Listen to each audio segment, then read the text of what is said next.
নমস্কার, তথাগত আবার নতুন আরেকটি ভিডিও নিয়ে চলে এসেছে আপনাদের সকলের সামনে।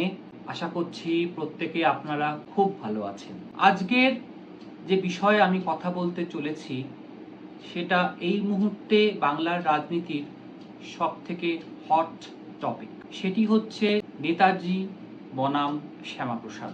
নেতাজি ভার্সেস শ্যামাপ্রসাদ এই বিষয়টি কখনো হওয়াই উচিত ছিল না।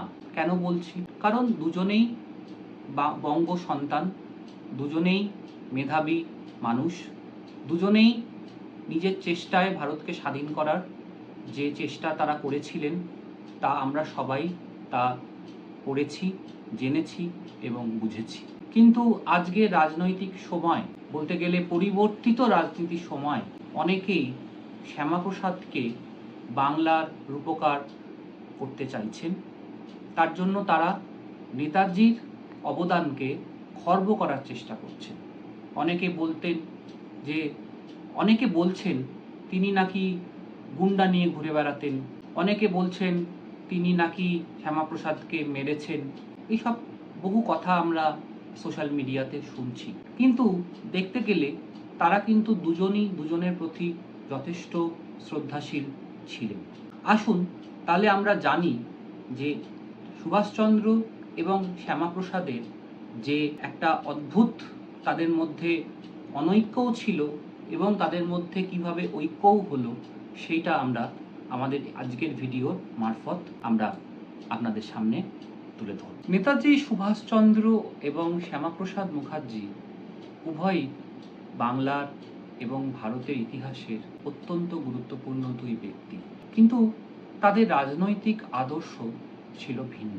একজন ছিলেন ধর্মনিরপেক্ষ মানুষ, যিনি হিন্দু, মুসলিম, শিখ, ঈসাই সবাইকে নিয়ে চলতে চেয়েছিলেন।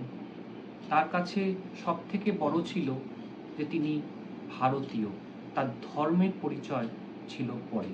কিন্তু বিপরীতে ডক্টর শ্যামাপ্রসাদ মুখার্জির জীবনী যদি আমরা দেখি তাহলে তিনি ছিলেন হিন্দুদের একজন মহিরুহ।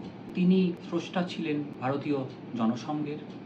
প্রথমে তিনি ছিলেন হিন্দু মহাসভায় এবং আমরা দেখতে পাই যে তিনি হিন্দুদের বাঁচানোর জন্য বহু প্রচেষ্টা করেছেন। তো এখানেই তাদের মধ্যে অনৈক্য ছিল যে একজন পুরোদস্তুর একজন ধর্মনিরপেক্ষ ব্যক্তি আর আরেকজন যিনি হিন্দুদের মসিহা আমরা বলতে পারি। নেতাজি সুভাষচন্দ্র বসু ধর্মভিত্তিক রাজনীতির ঘোর বিরোধী ছিলেন। তিনি হিন্দু মহাসভার এবং মুসলিম লীগের বিরোধিতা করেছিলেন এবং 1940 সালে মে মাসে ঝাড়গ্রামে তিনি ডক্টর শ্যামাপ্রসাদ মুখার্জির নামে প্রকাশ্য জনসভায় তার রাজনীতির বিরুদ্ধাচরণ করেছিলেন এবং তিনি বলেছিলেন যে তাদের এই রাজনীতি তিনি মানেন না এবং ফরওয়ার্ড ব্লক এর তীব্র বিরোধিতা করবে। তাহলে বোঝাই যাচ্ছে যে এই যে ধর্মভিত্তিক যে রাজনীতি তখন ডক্টর শ্যামাপ্রসাদ মুখার্জির হিন্দু মহাসভা থেকে যেটা তিনি করছিলেন তার বিরোধিতা তিনি করছিলেন সোচ্চারভাবে এবং মোহাম্মদ আলী জিন্নাহ দ্বারা পরিচালিত মুসলিম লীগ তারও তিনি বিরোধিতা করছিলেন সোচ্চারভাবে। দ্বিতীয় বিশ্বযুদ্ধের সময় নেতাজির নীতি ছিল শত্রুর শত্রু আমার বন্ধু। তাই জন্য তিনি 1941-এ কলকাতা থেকে আফগানিস্তানের পথে হয়ে তিনি প্রথমে যেতে চেয়েছিলেন রাশিয়া।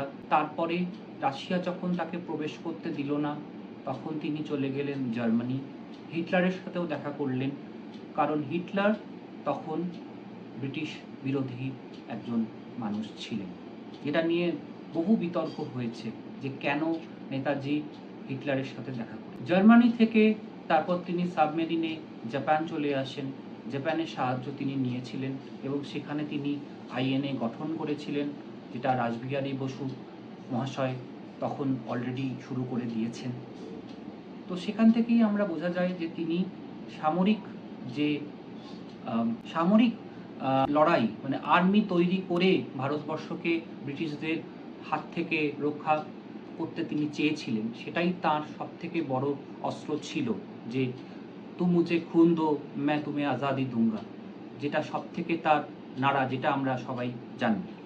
কিন্তু উল্টো দিকে ডক্টর শ্যামাপ্রসাদ মুখার্জি চেয়েছিলেন যে হিন্দুরা বেশি করে ব্রিটিশদের এই যে সামরিক বাহিনী সেখানে তারা যাক, তাহলে তারা সেখানে যুদ্ধ করা শিখতে পারবে এবং তাদের পরবর্তীকালে সেটা তাদের সুবিধা হবে।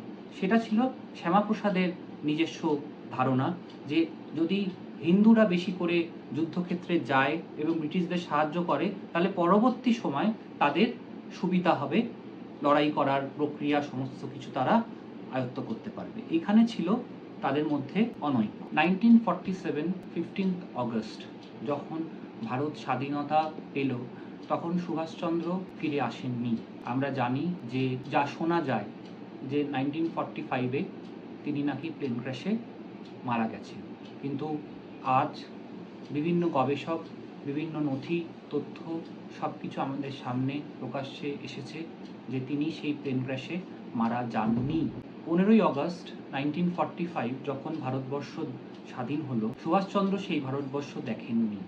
কারণ আমরা জানি যে সরকার দ্বারা যেটা প্রচারিত হয় যে উনি 1945-এ প্লেন ক্র্যাশে তাইপেই বিমানবন্দরে তার মৃত্যু হয়েছে। কিন্তু পরবর্তীতে আমরা যা নথি পাচ্ছি এবং বিভিন্ন যে তথ্য আমাদের সামনে রেখেছেন বিভিন্ন নামি দামি রিসার্চাররা, সেখান থেকে আমরা জানতে পেরেছি যে তিনি বেঁচে ছিলেন। তিনি এই ভারতবর্ষেই ছিলেন গুমনামে। তার নাম তখন এই ভারতবর্ষের রেজিস্টার থেকে বাদ দিয়ে দেওয়া হয়েছিল, যেটা তিনি অত্যন্ত কষ্ট পেয়েছিলেন এই ভারতবর্ষকে দুটুকরো হওয়ার থেকে এবং তার বঙ্গদেশকে। 15ই অগস্ট 1900 যখন ভারতবর্ষ স্বাধীন হলো, নেতাজি সুভাষচন্দ্র বোস সেই স্বাধীনতা দেখতে পারেননি। কারণ সরকার আমাদেরকে এটাই জানিয়েছে যে 1945-এ তার প্রয়াণ হয়েছে বিমান দুর্ঘটনা তাইওয়ান শহরে। কিন্তু পরবর্তীতে আমরা যে তথ্য, নথি, বিভিন্ন জিনিসপত্র ঘেঁটে দেখতে পেরেছি যে সুভাষচন্দ্র এই ভারতেই ছিলেন। সুভাষচন্দ্র সবসময় চেয়েছিলেন পূর্ণ স্বাধীনতা। বাংলাদেশ, আজ অধুনা বাংলাদেশ, যেটা ছিল ইস্ট পাকিস্তান, আর যেটা এখনকার পাকিস্তান, যেটা ছিল তখন ওয়েস্ট পাকিস্তান, যেটা নেহেরু, জিন্না, গান্ধীজি সবাই মিলে যেটা, এবং মাউন্টব্যাটেনের যে ভয়ঙ্কর যে আমাদের সবাইকে দ্বিখণ্ডিত করে দিলেন, তার বিরোধিতা করেছিলেন সুভাষচন্দ্র। সবসময় তিনি চেয়েছিলেন পূর্ণ স্বাধীনতা। এবং মোহাম্মদ আলী জিন্না এটাও বলেছিলেন যে একমাত্র সুভাষচন্দ্রকেই আমি নেতা বলে মানতে পারি। তাহলে আমরা এটা বুঝতে পারি বা বুঝে নিতে আমাদের কোনো অসুবিধা হচ্ছে না যে যদি নেতাজি সুভাষচন্দ্র বসু সেই সময় ভারতবর্ষে উপস্থিত থাকতেন, তাহলে হয়তো এই দেশ কখনো বিভক্ত হতো না, পূর্ণ স্বাধীনতা হয়তো আমাদের আসতো। কিন্তু এখনো আমরা ডোমিনিয়ন স্টেটাস মধ্যেই আছি 99 বছরের, যেটা খুবই দুর্ভাগ্যজনক। আমরা সবাই ভাবি হয়তো আমরা স্বাধীন, কিন্তু সেই স্বাধীনতা হয়তো আমরা পরিপূর্ণভাবে পাইনি। উল্টো দিকে ডক্টর শ্যামাপ্রসাদ মুখার্জি, তিনি যে উপলব্ধি করেছিলেন যে বাংলা ভাগ যদি না হয় তবে সমগ্র বাংলায় মুসলিম সংখ্যাগরিষ্ঠ পাকিস্তানের অন্তর্ভুক্তি হয়ে যাবে, যা তিনি কোনোদিন চাননি। তাই তিনি তৎকালীন বাঙালি হিন্দুদের সুরক্ষার জন্যই বাংলাকে ভাগ করে পশ্চিমবঙ্গ নামক হিন্দু সংখ্যাগরিষ্ঠ প্রদেশ গঠনের জোরালো সওয়াল করেছিলেন।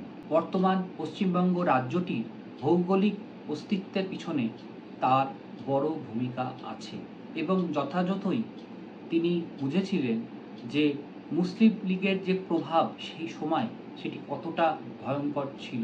কারণ আমরা জানি 1946-এ সেই গ্রেট ক্যালকাটা কিলিং, যেখানে গোপাল মুখার্জি কিভাবে আমাদের রক্ষা করেছিলেন, সেই ঘটনা আমরা অনেকেই হয়তো আজকে জানি বা এই নামটি সাথে আমরা ওয়াকিবহল, দ্য গ্রেট গোপাল মুখার্জি। কিন্তু এইখানেই আমাদেরকে বুঝতে হবে যে আজকে এই যে দুজন বাঙালির বীর সন্তান সুভাষচন্দ্র এবং শ্যামাপ্রসাদ হয়তো তাদের মতাদর্শ আলাদা, হয়তো তাদের যে রাজনৈতিক চেতনা ভিন্ন ভিন্ন, কিন্তু দুজনেই কিন্তু দুজনের প্রতি শ্রদ্ধাশীল ছিল।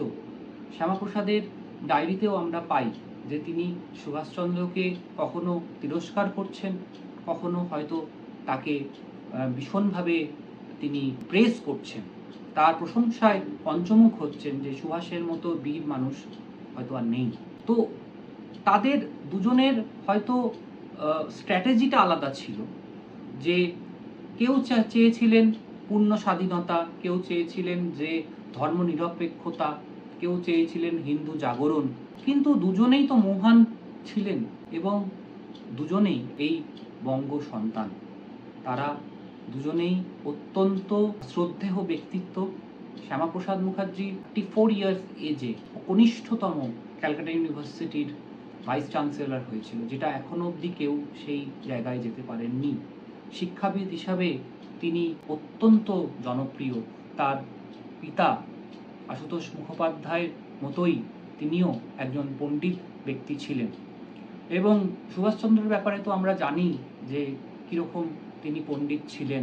প্রেসিডেন্সি কলেজ, তারপর স্কটিশ চার্চ কলেজ, তারপর লন্ডনে গিয়ে পড়াশোনা, ফিলোসফিতে পড়াশোনা, তারপরে আইএএস ক্র্যাক করে 4th হয়েছিলেন, যে রেকর্ড কোনো বাঙালি আজ অবধি স্পর্শ করতে পারেনি, এখনও অবধি 2026 সালেও নয়। তো এটাই আমরা বুঝতে পারি যে হয়তো তাদের মধ্যে অনেক অনৈক্য ছিল, নিশ্চিতভাবে অনৈক্য ছিল, কিন্তু তারা ঐক্য হয়েছিলেন একটি কারণে, সেটা হচ্ছে ভারতের স্বাধীনতা। ভারতকে স্বাধীন করতে হবে ইংরেজদের হাত থেকে, সেখানে কিন্তু তারা আপোষহীন ছিল। তাই জন্য আজকে 2026-এ কাউকে বড় করতে গিয়ে কাউকে ছোট করা কারোরই উচিত নয়। দুজনেই শ্রদ্ধেয়, দুজনেই আমাদের চিন্তনে মননে বিরাজ করবে। ধন্যবাদ। আজকে এইটুকুনি থাক, আবার দেখা হবে আমার পরের ভিডিও। সবাই ভালো থাকবে। নমস্কার।